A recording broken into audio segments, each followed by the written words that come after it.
Hi, I'm back to do a video with the Affinity Designer 2.0, which is the new version, and we are going to be doing this for the F570 on a Mac. Get rid of this, I was playing. Okay. First thing, you're going to notice a lot of different things. So let's start with getting a artboard on. So we're going to go to File, New, and you're going to see this is all different. Those are for people who are on version 1. Everything is a little different. So I'm going to choose letter, 11.5 by 8.5, 11 by 8.5. And you'll notice this is different too. So we're going to start with our layout. So the first thing, you've got your page here. Your DPI should always be set at 300. We want to do it in inches. Prefer embedded. Next we go to color. And you always want to create in RGB/8.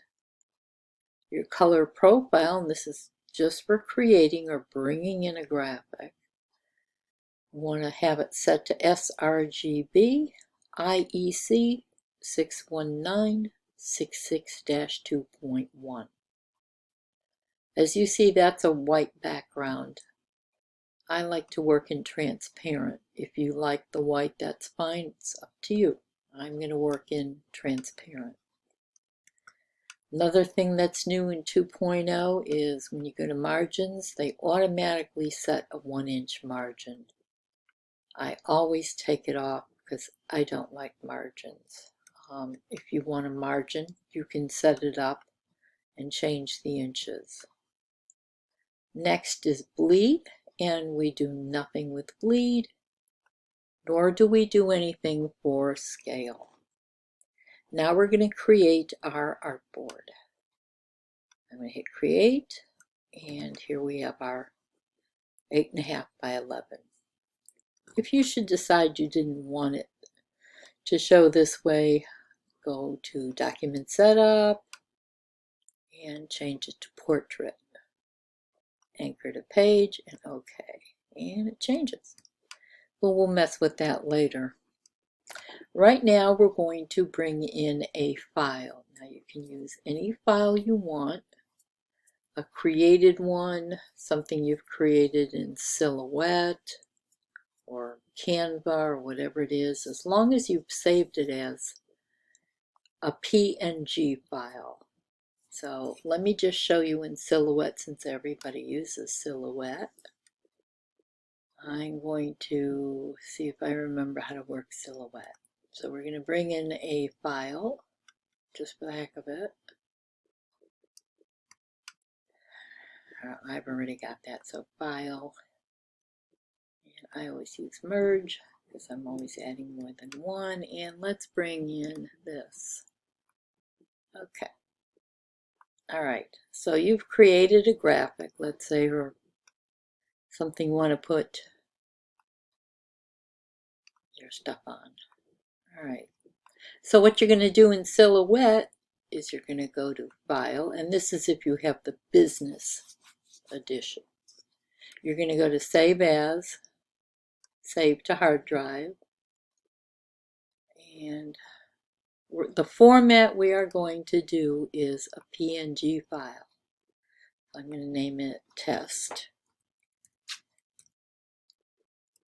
with Silhouette.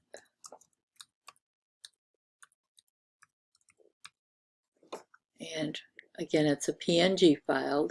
I'm going to have saved to downloads. I'm going to hit OK. Here is where your DPI is, and I always knock it up to 300 or 250 if you don't want the file that big. I'll do 200. I like transparent background, and I hit save. So now we're going to go back to Affinity and we're going to find that file. So we're going to go to Place. We're not going to use, let me go back. Do not use Open. Open is only if you've saved an Affinity file, something you've designed in Affinity Designer. That's where you're going to open it. And you're not going to go to Export or Import, you're going to go to Place. So let's go find that document, and I had it in Downloads. And what did I call it? Silhouette. There it is, Test with Silhouette. So I'm going to click on it, open it. You're going to press your left mouse key button down and open. And as you see, everything is perfect. Of course, I want to change this back to my board. I want to change. I'm going to take it off Portrait and I want it Landscape. Okay. All right. Okay, another thing is, as you see me moving the graphic, on your top left you'll see the width and the height, which is, it goes down, goes up. If you keep it highlighted, let's say you're going to do a tumbler and you need it, let's see what you need it 9.25 by 8.15. So let's say the height 8.125 by 9.25. Okay. All right. Oh, I shouldn't have picked this picture, but again, on letter size, and you want to do a tumbler. And that's how you figure out by clicking this what your size should be. Now if your width should be 9.25. Let's see how that looks. By 8.15.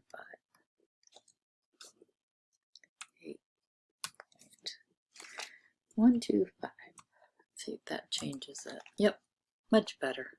Okay. And again, that's an example. If you want to make it a tiny bit bigger, you're going to do it that way. And again, you can change it here. So that's for people who say to me, what size do I make? I'm doing a 20-inch slender tumbler. And you're using letter size paper. That's what you're going to do, is your design. That's how you're going to set your design measurements, is this way. Now, another thing is, people say, well, I'm using the F570 and I want to put a bunch of graphics on the roll, the 17-inch roll I'm working on. Okay, let's go back to File, and Document Setup, and let's change our paper. So we know let's say you're using the 17-inch roll. All right, and you want to put a bunch of graphics. You're making 3 or 4 garden flags. So let's go down to, let's see, 25 inches. Okay. Page and hit OK. And you see that will change. So you see we got our 17-inch roll, that's the width, and that's the length of your paper. So you can add many things on there. And just remember you made it 17 by 25. So let's say you want another one of these graphics. So same size. Just go to, okay, you have to go to Edit, I'm sorry, and Duplicate. And it duplicates it on top. And then you continue with duplicating. You can add 3. Now let's say you want to bring in another graphic. Again, File, Place, and we'll bring in, let's see, whatever the dinosaur is. And I'm going to make him small. Move them over. Don't move it over too close. Or you can take one of these out by highlighting and delete. Make this bigger. Move this down. You can arrange it any way you want. Okay. I don't know where he came from, but he's obviously in my computer. All right. So now you've got 3 items, and you say, well, you know what? I need to add a couple more. So we had it 17 inches. Let's go back to File and Document Setup. And let's change this to 40. So now it's 40 by 17. This just got bigger. I've got more room to put stuff. All right. Make this a little bigger. Whatever you want to do. And again, once you're highlighting this, you can see what size it is down here, or adjust as needed. Okay, now we're going to go to print. So this is what we're going to do. We're going to go to File, Print, and we're using the F570. That's this one. Okay, now one thing to learn is under these drop downs, if you don't have the color matching setting, that means you don't have the correct drivers in there. So I suggest you go back to the Epson site for the F570 and download the full driver set, not just the driver. I think it's a full set that you're going to do, and you're going to reinstall. Delete the printer and just reinstall, and give you the setup and everything else. All right, so now at paper size, it's not letter. We're going to go to Manage Custom Sizes. Our width is always going to be the 17 inch for the 17 inch roll. And I think I made it 40 inches. If you're using the 24 inch roll, just change this to 24 in on your paper and then hit OK. So that's showing you what it's going to look like. Now we're going to go to Document Layout. Everything is fine here. As you see, it says 17 by 40. Next, bleed and marks. We don't check anything here. Layout, nothing you need to do here. Color matching, this is the fun part. It'll start off at Epson. You don't want Epson colors. You want the color sync. This is where you're going to find your profiles. Do not keep it at automatic. You're going to use the drop down and you're going to keep it at, there are two. There's the rigid and the textile. We have not had any luck with the rigid. Or we just don't use it. So I always use the textile. And this has to also match in our printer settings. Remember, this is the Affinity settings. That was color matching, paper handling. You don't do anything. We don't need a cover page. Printer settings. Okay. As you see, the output is going to be the 17 by 40. We're using the roll paper. We're using the media type. This has to match what we just picked. And you're going to pick textile. It has to match the color matching. They both have to be the same. So back to printer settings. You're using the Affinity Designer. So it's going to be no color adjustment because we want Affinity to manage our profiles. So that's what you're going to have. Color mode, no color management. Quality. The level, you have a choice of speed. I don't care about speed. I like my quality, so and that's my opinion. I always choose maximum, and it will put a little more ink on there, but it doesn't matter as long as it looks good. Never choose high speed. That goes back and forth. It goes real quick, and you'll get sometimes you will get those lines. You don't want that. I use finest detail. It will put the most ink down. You don't have to use it. It's just something I'm used to, and I have found that it just presses better. Now, it doesn't release a lot of ink. I was using the Epson paper on finest detail, and you'll see after you press, there's going to be a lot of ink on your paper. Who cares? It's still on your whatever your substrate is or whatever you pressed. The colors will be perfect. If the ink doesn't go anywhere but on your paper and your subject looks good, just be happy. That's my information for today. It's up to you. If you don't want a lot of ink, just don't click this. But I'm going to click it. Now, I don't want to hit print right now. We're going to go back to, now we're going to go to advanced. This is another important thing I forgot. On this roll, you're going to have on auto cut, normal cut, but you're also going to put save paper roll so it doesn't go spitting out all over the place. This will cut it at the end of the graphic. So remember that for advanced, save paper roll. I don't do anything with this. You can do it.